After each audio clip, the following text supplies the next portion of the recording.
Il est mieux pour toi que Dieu choisisse ton conjoint plutôt que de te baser sur toi-même. Ça ne se passe pas comme ça pour tout le monde. Dans mon cas à moi, c'est comme si Dieu avait tout planifié.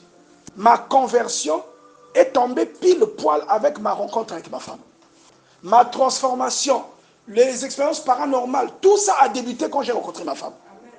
Et 3 ans avant que je ne la rencontre, je fais un songe. Et dans ce songe, j'ai rêvé que je discutais avec une femme que je ne connaissais pas, mais qui était ma fiancée.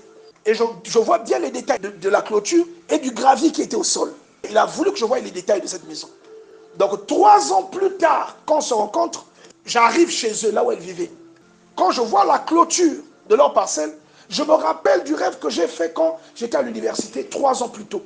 Et de la fille avec laquelle je discutais, dont je n'avais pas retenu le visage. Mais je me suis souvenu de la clôture et du gravier qui était au sol. Et quand je lui dis, oh, mais moi, j'ai fait ce rêve il y a 3 ans. Et elle me dit, mais moi je veux te choquer. Tu sais que le jour où je t'ai rencontré, le jour où tu m'as interpellé, mademoiselle, s'il vous plaît, quand je me suis retourné là, la nuit là, avant le matin là où on s'est vu, je t'avais rêvé. Quand je t'ai regardé, j'ai dit, oh, mais ça c'est le type que j'ai rêvé la nuit. J'ai dit, mais comment tu peux me rêver alors que tu ne me connaissais pas?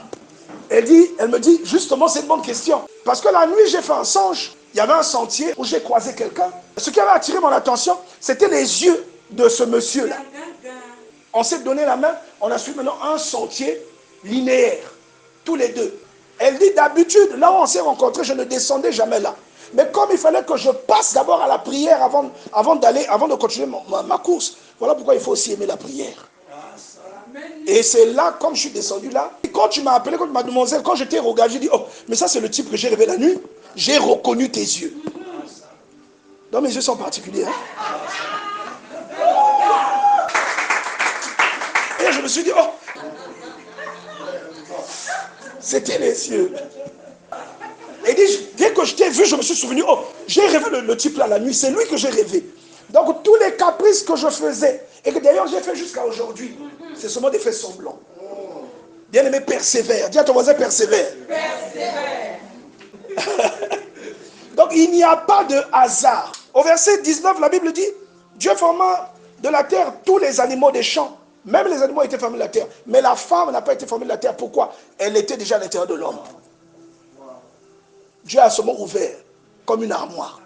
Il a sorti et il a extrait la femme. La Bible dit, alors, verset 21, Dieu fit tomber l'homme dans un profond sommeil.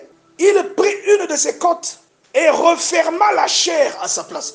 Et de la côte qu'il avait prise, il forma une femme et l'emmena vers l'homme. Continue Proverbe 31. La Bible, qu'est-ce que la Bible dit? Verset 10. Qui peut trouver une femme vertueuse?